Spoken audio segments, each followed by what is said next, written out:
You're watching day 3 of the Reese's Senior Bowl. Our coverage here in Mobile, Alabama, moving inside with a tornado watch in Mobile. This is still in South Alabama, but across the street from Hancock Whitney Stadium.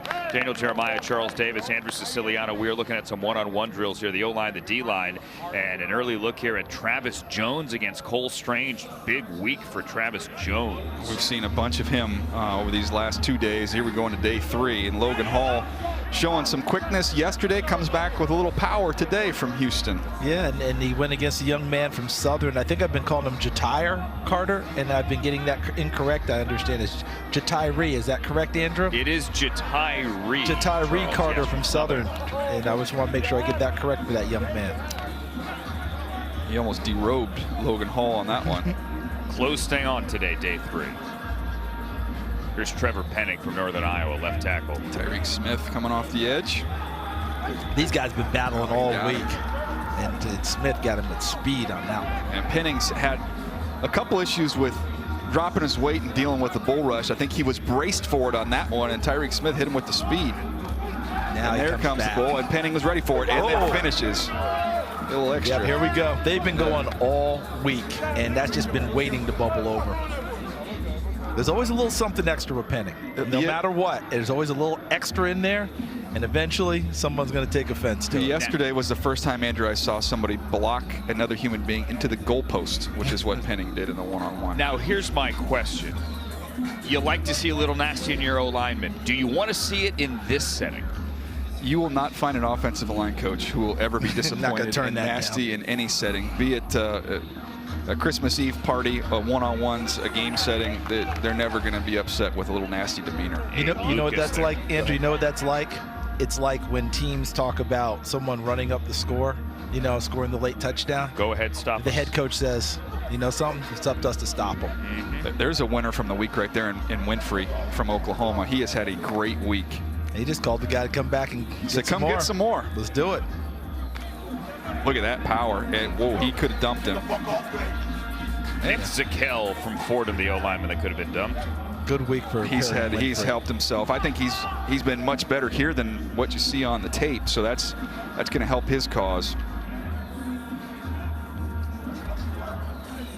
All right, Zion Johnson staying square.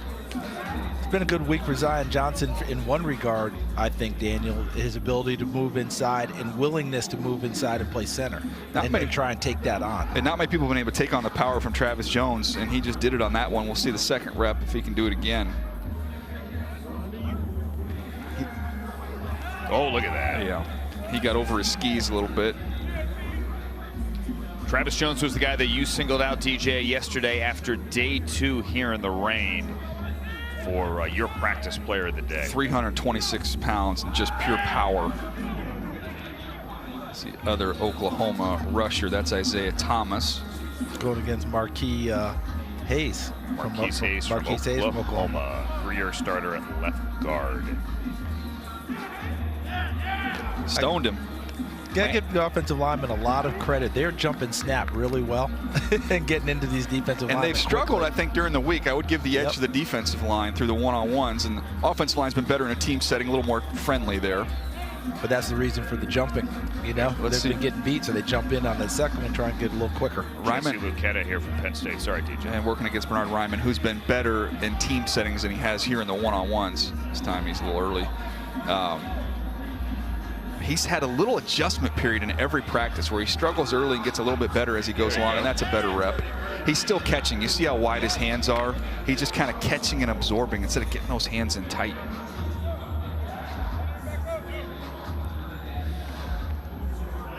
I.J. Sanders coming off the edge here from Cincinnati. Against Daniel Fa'alele. So on this one, Charles, he comes off the ball and just stands straight up. And you expose your chest against a big man like one of the biggest men you'll ever see in Fa'alele, it's over. It's done. You can't just pop straight up. Did it again there.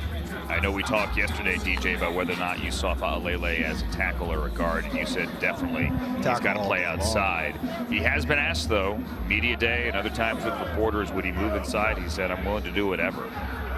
Remember Aaron Gibson years ago coming out of there? Aaron was a lot. Yeah, but he was like 6'6", right? Even this kid's a 6'8". I mean, that's a lot to ask to go inside. that type of line. And Jonathan Ogden played his rookie year at guard, but Jonathan Ogden's a Hall of Famer. We're talking about a little bit different level there right now. Just for 1 year. So it's interesting here with Logan Hall. We saw him show some power earlier, and now he's trying to use that quickness again. Got a little bit high. It's Jason Hines, who just got here last night from LSU, our second interior LSU offensive lineman, was at the NFLPA game last week. He snatched him.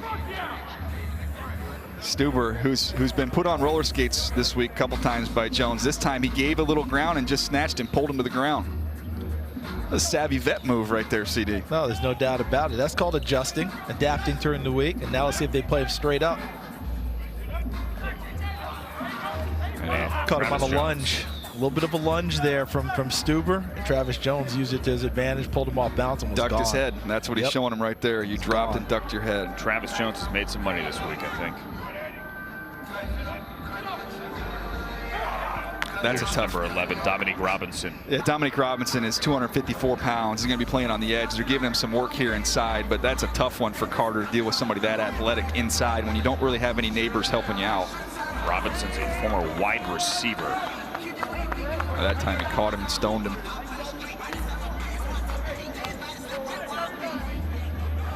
Looking at the national side, day 3, moving inside today with some inclement weather outdoors. Yeah, there's Boye Mafe from Minnesota getting the last rush. You saw Trevor Penning earlier say he's got a little nasty in him. The left tackle from Northern Iowa, number-rated offensive tackle for PFF and all of college football last year. Here he is. Good night. With the throwdown. A little pushing and shoving. Here he is as well. This is 625, guys. We counted the plates. Your thoughts? I'm going to need a lot more than those little skinny wraps around my knees. 625. He also has some hops. Bam. Ooh. Yeah, he didn't just go up and throw. Look at the windmill. Oh. That's 330 pounds, by the way. You know what they say about that? That's like something out of NASA. Hard to believe something that big can get up in the air like that, but it does. Liftoff. We're coming back tonight for full recap, 11 p.m. Eastern time, new time after the East-West Shrine game, and then we got a game on Saturday, 2:30 Eastern time, the 73rd edition of the Reese's Senior Bowl. Omar, see you then. Awesome stuff, Andrew. Thank you very much.